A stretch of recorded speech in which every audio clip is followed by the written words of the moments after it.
Reading your comments part 2. Kuya, wala ka daw jowa, sabi ng barkada ko. O ano naman? Anong gusto mo parating, ha?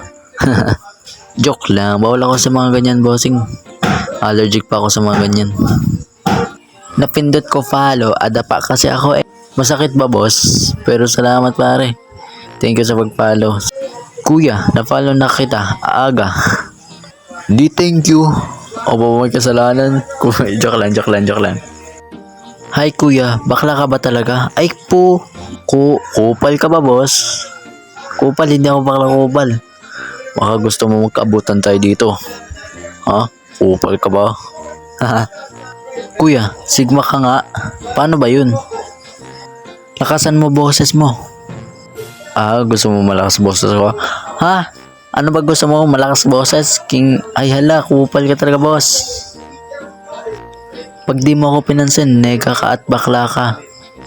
Oh, ito na, napansin na kita. Kupal.